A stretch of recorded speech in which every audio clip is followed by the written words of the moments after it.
Hi hi hi ఎట్లున్నారు మస్తున్నారులే. ఈరోజు special ఏంటనుకుంటున్నారా? సేర్మేను అయ్యానండి. బాగా చిన్న చిన్న చిన్న చేపలు. ఎంత చిన్నయండి అంత చిన్న చేపలు మాట.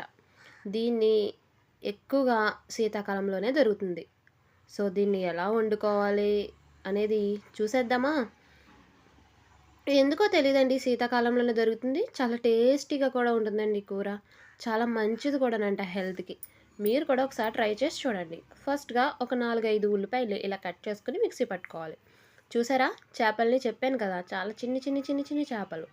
దీన్ని మీరు మా ఊర్లో అయితే సేర్మేను అంటారు. మరి మీ ఊర్లో ఏమంటారో నాకు కామెంట్ చేయండి. అలాగే స్టవ్ ఆన్ చేసి కళాయి పెట్టి ఒక 4 టేబుల్ స్పూన్ వరకు ఆయిల్ వేసుకోండి. అందులో 2 రెమ్మల వరకు కరివేపాకు, అలాగే 3 లేదా 4 పచ్చిమిర్చి ఇలా గుత్తులుగా కట్ చేసుకుని వేసుకుని ఒక నిమిషం పాటు దాన్ని వేయించుకోవాలి. ఇది వేగేలోపు మాత్రం నా ఛానల్ని అయితే సబ్స్క్రైబ్ చేసేసుకోండి. ఈ సేర్మేన్ కర్రీ కూడా ఎలా వండాలో చూసేయండి. మీకు ఇది నచ్చినట్లయితే మాత్రం కామెంట్ సెక్షన్లో కామెంట్ చేయండి. సో ఆ పచ్చిమిర్చి అయితే వేగిపోయాయి కదా, ఇప్పుడు మనం మిక్సీ పట్టుకున్నాం కదా, ఆ ఉల్లిపాయ పేస్ట్ని కూడా అందులో వేసేసి దాన్ని కూడా ఒక 2 నిమిషాల పాటు పచ్చి వాసన పోయేంత వరకు దీన్ని బాగా మగ్గించుకోవాలి. త్వరగా మగ్గాలంటే మనం వెంటనే దీంట్లో ఏం వేసేయాలి? సాల్ట్ అయితే వేసేయాలి. మనకి టేస్ట్కి తగ్గ సాల్ట్ అయితే యాడ్ చేసేసుకోండి. సో దీన్ని బాగా మగ్గించుకోవాలి. ఉల్లిపాయ బాగా మగ్గితే కూర చాలా టేస్టీగా ఉంటుందండి. మీరు కూడా ట్రై చేయండి. సో ఆనియన్ అయితే కూడా మగ్గిపోయింది. ఇప్పుడు ఇందులోకి వేరే ఇంగ్రీడియంట్స్ అయితే వేయాలి కదా మగ్గిన తర్వాత. సో అవేంటో చూసేయండి. ఫస్ట్గా ఒక టేబుల్ స్పూన్ వరకు నేను రెడ్ చిల్లీ పౌడర్ వేసుకున్నా. మీకు ఇంకా కారంగా కావాలనుకుంటే ఇంకొంచెం వేసుకోవచ్చు. అలాగే ఒక పావు టీ స్పూన్ పసుపు ఇవి వేసి ఒక నిమిషం పాటు అటు ఇటు తిప్పేసి, ఆ తిప్పేసిన తర్వాత మనం బాగా కడిగి శుభ్రం చేసుకున్నాం కదా. సో నేను ముందు రోజు తీసుకున్నానండి. ముందు రోజు శనివారం కాబట్టి నేను ఇవి తీసుకుని ఫ్రిడ్జ్లో పెట్టేశాను. సో అవి అలా ఉన్నాయన్నమాట. మీరు ఏయో అనుకోవద్దు, నేను శనివారం తినాం కదా ఎక్కువగా, ఇవేమో దొరకవు. సో దొరకవు కాబట్టి నేను ఆ రోజు వచ్చినాయి అని చెప్పి తీసేసుకున్నాను. సో వాటిని బాగా వాష్ చేసుకొని ఫ్రిడ్జ్లో పెట్టుకున్నాను కదా, అది అందులో వేసేసి ఒక గ్లాస్ వరకు వాటర్ని వేసుకోండి.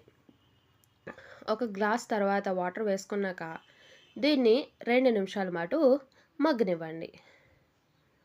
సో ఇంతలో ఇది మధ్యలోకి మనం మసాలా అయితే ప్రిపేర్ చేసేసుకోవాలి కదా. దీనికి మసాలా ఏమేమి కావాలో చూడండి. ధనియాలు, జీలకర్ర, అలాగే వెల్లుల్లి, ఈ 3 వాటర్ వేసుకొని మిక్సీ పట్టేయాలి. మెత్తని పేస్ట్లా మిక్సీ పట్టేయాలి అన్నమాట. సో నేను ఇంతంత ఇంగ్రీడియంట్స్ తీసుకున్నాను కదా, ఎంత పేస్ట్ వేసేస్తారా అనుకోకండి. నేను కొంచెం ఫ్రిడ్జ్లో పెట్టుకుందామని ఎక్కువ ఇంగ్రీడియంట్స్ తీసుకున్నాను. మీకు సరిపడగా మీరు చేసుకోవచ్చు. అన్నీ ఒక్కొక్క టేబుల్ స్పూన్ వేసుకుంటే సరిపోతుంది. చూడండి, మూత తీసినప్పటికీ ఆల్మోస్ట్ కుక్ అయిపోయినాయి కదా. వెంటనే కుక్ అయిపోతాయండి, ఎందుకంటే ఇవి చాలా చిన్నవి కదా చేపలు. సో కుక్ అయిపోయినాయి.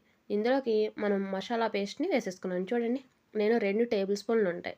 ఈ 2 టేబుల్ స్పూన్ల మసాలా అందులో వేసేసుకొని ఒకసారి అటు ఇటు తిప్పేసి అందులో కొద్దిగా కొత్తిమీర వేసేసి ఒక 2-3 మినిట్స్ ఉడికించుకుంటే వావ్, టేస్టీ సేర్మేను అదేనండి, బాగా చిన్న చిన్న చేపల కూర చాలా టేస్టీగా అయితే రెడీ అయిపోతుంది. అదే మనం వేడివేడి అన్నంలో కానీ దీన్ని సర్వ్ చేసుకొని తింటే మళ్ళీ మళ్ళీ ఎప్పుడొస్తాయా, ఈ శీతాకాలం ఎప్పుడొస్తుందా, ఎప్పుడు దొరుకుతుందా అన్నట్టుగా చూస్తారు. చూడండి ఎంత బాగా కుక్ అయిపోయిందో. చూసారా, అసలు అవి చేపల్లాగే లేవు, అంత బాగా కుక్ అయిపోయినాయండి. టేస్ట్ అయితే అదుర్సంతే. మీరు కూడా ట్రై చేసి చూడాలండోయ్. మీరు ట్రై చేసి చూసి ఇది మీకు ఎలా అనిపించిందో నా కామెంట్ సెక్షన్లో కామెంట్ చేయండి. అలాగే మీ ఊర్లో చైర్మన్ని ఇంకా వేరే పేరుతో ఏదైనా పిలిస్తే మాత్రం వెంటనే నాకు కామెంట్ చేయండి. నా ఛానల్ మాత్రం సబ్స్క్రైబ్ చేసుకోవడం మర్చిపోవద్దు. మీరు నా ఛానల్ సబ్స్క్రైబ్ చేసుకోవడం వల్ల మరిన్ని వీడియోస్ మీకు వస్తూనే ఉంటే నేను పెడుతూనే ఉంటాను.